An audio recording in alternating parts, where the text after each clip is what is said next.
let's make them do their job, and if they won't, vacate the office.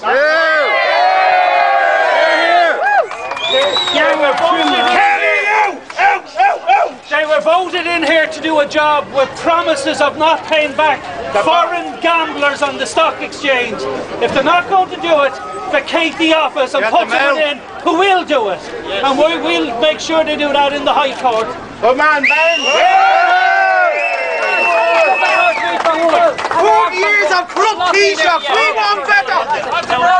We want better! So we've a summons here for the High Court, asking them to come to the High Court and answer illegal activities by the bank being supported by this government in illegal activities. It's not allowed in this country. We obey the law in this country, and let us all do it.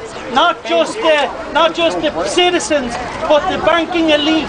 They must also obey the laws in this country, and we'll make sure they do.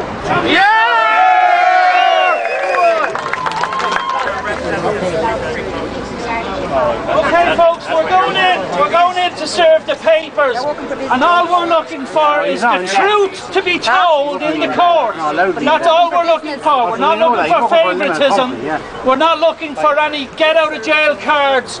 We're looking for just the truth to be told about the fraudulent activities of the banks and being now supported by the government. That is unconstitutional in this country. Take it further and downright illegal.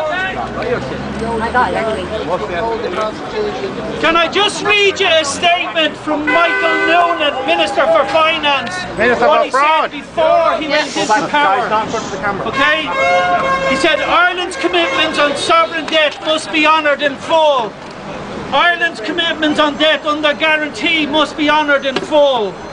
But what legal or moral compulsion is on Ireland, however, to honour in full debt incurred by Irish banks when there was no state involvement in the arrangements? These loans were entered into freely by willing lenders and willing borrowers with absolutely no state participation. The interest rate charged represented the risk at the time, and there was never a state liability. It is obscene that the liability for these loans is now being transferred to the Irish taxpayer, and in many respects to the poorest of the Irish taxpayer.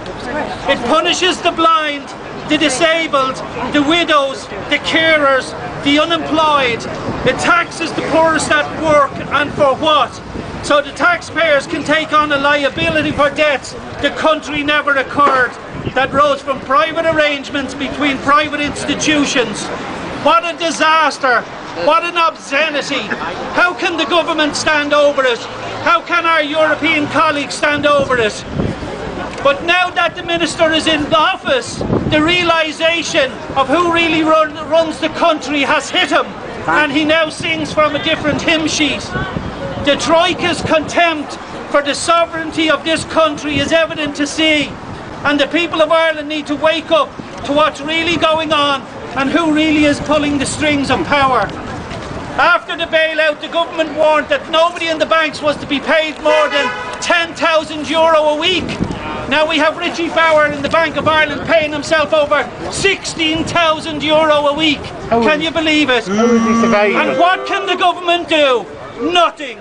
We sold our souls to the bank, and now they run the country. Well, we need to take the power back.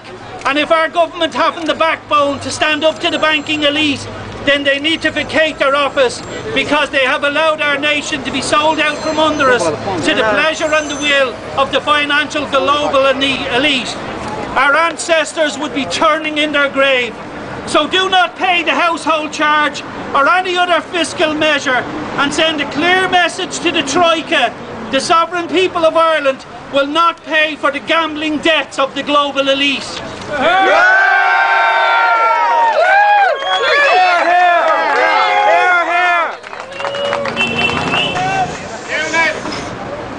Here, the IMF's own figures on the foreign performance for various countries on the day that they rolled into town.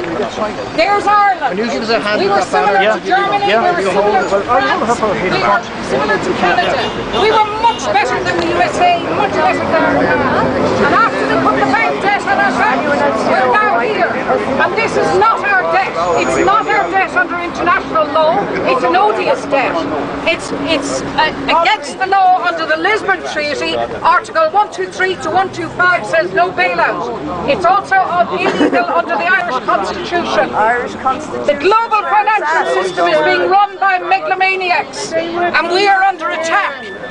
We have today not just taken on the Irish government, we've taken on the European ECB, and we have taken on the US government. The international monetary system is now being run by megalomaniacs, and we put ourselves in jail, and the jailers are megalomaniacs. When injustice becomes law, resistance becomes a duty. I'm going to read you out odious law, which is one of the sections that we're hoping to get them on. Odious law is an international law, and it states, I need my glasses, so I might make a mistake. You want to try those up? Yeah. Politicians do not have, this is under international law. Politicians do not have the legal authority to sign away the birthright of the Irish people without our consent, which is what they did. They signed it away in the middle of the night. International law states a national debt incurred by a government for the purposes that do not serve the best interests of the nation shall not be enforceable. Such debts are considered to be personal debts of the regime. When the Anglo Bank went into our government on that night, they told them that they were looking at 1.3 trillion. In fact, it ended up 35 trillion. So on every front, everything that's happening is illegal. Everything. And when you read the newspapers and they give you what our borrowing requirement is now, the reason it's so high now is because they've bankrupted us. But we need to go to international law and get that money back. Also, our next challenge is to challenge the law under which the licence for the oil was given off Mayo. There was only one. There was only one. Just a minute. There was only one person in the office when that contract was signed, and that was Ray Burke. And he's already done time. Now we're going to get them in law. Next we're going to challenge that. Stand together and we can do it. People power. So, yeah, I assure you it is not Paddy the Plaster and Bertie's old friend. So, if you don't mind, folks, let's walk up and serve the court papers. They seem to be very afraid to accept them off we the people here. So let's walk on and we'll keep going.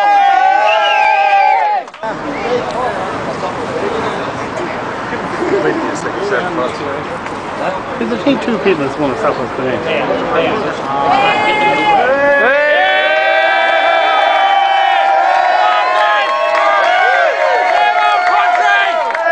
This is our country. Our government.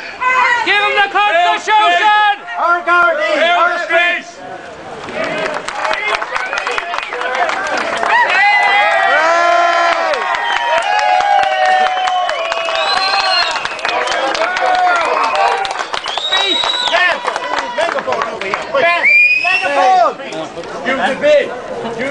That's a big for the people of Ireland. Sorry, guys. We the people.